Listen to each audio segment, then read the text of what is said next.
बिस्मिल्लाहिर्रहमानिर्रहीम। अस्सलामुअलैकुम। The merciful के मौज़े देखने और सुनने वालों को खुश आमदीद।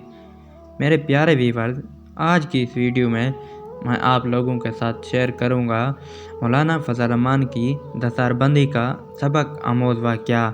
लेकिन वीडियो पे जाने से पहले आप लोगों से गुजारिश है कि अगर आप इस्लामी और सबक आमोज़ वाक़यात में दिलचस्पी रखते हैं तो इस चैनल को सब्सक्राइब करें। शुक्रिया। हयात वो जो मिसाल बन जाए। मेरे कैद की दस्तारबंदी खुद उनकी ज़बानी। कैद जमीयत मौलाना फजल रहमान साहब अपनी दस्तारबंदी का वाक़या सुनाते हुए फरमाने लगे कि मेरी फ़राग़त 1989 में हुई। चूँकि उस ज़माने में यह दस्तारबंदी का रवाज नहीं था, तो हमारे जितने भी हम जमात तलबा थे वो दौरा हदीस से फ़ारिग़ हो रहे थे। उन्होंने शेखुल कुरान व हदीस हज़रत मौलाना अब्दुल हक साहब रहमतुल्लाह अलैह की खिदमत में बादगो शुक्रगुजार की कि आप हमारी दस्तारबंदी करते हैं। शेख साहब फरमाने लगे कि इतने दस्तार कहाँ से लाऊंगा।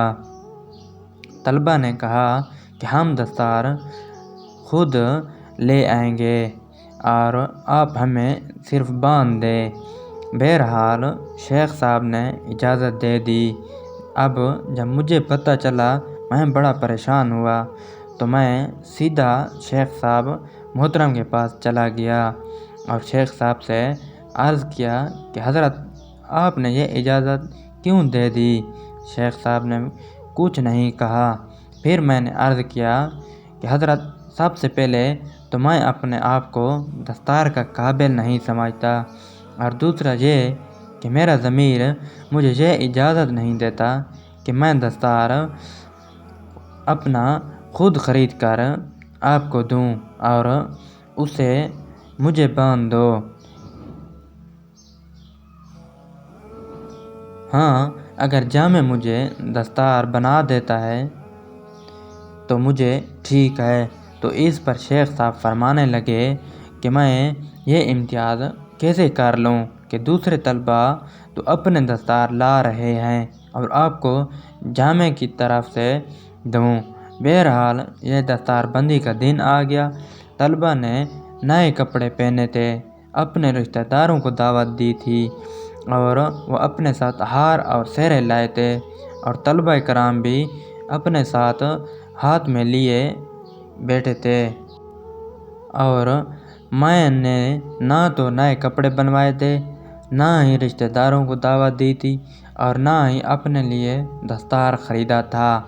सारे असातिज़ा कराम एक दीवार के साथ एक लाइन में बैठे थे। बारी बारी तलबा का नाम लेकर उसे दस्तार बांध दिया जाता था। जब मेरा नाम पुकारा गया तो बिल्कुल खाली हाथ उठ गया।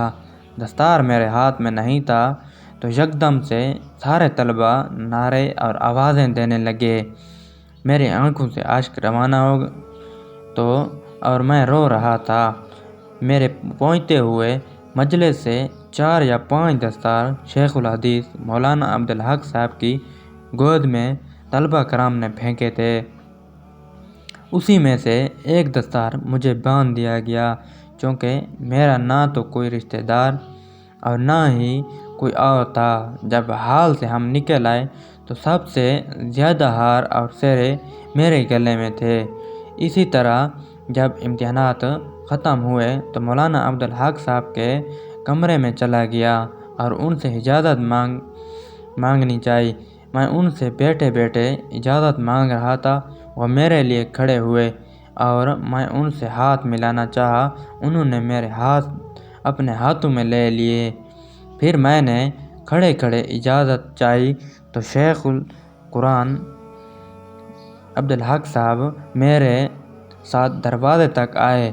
मैंने बहुत रोका, पर वो ना माने और मुझे दरवाज़े तक छोड़ आए।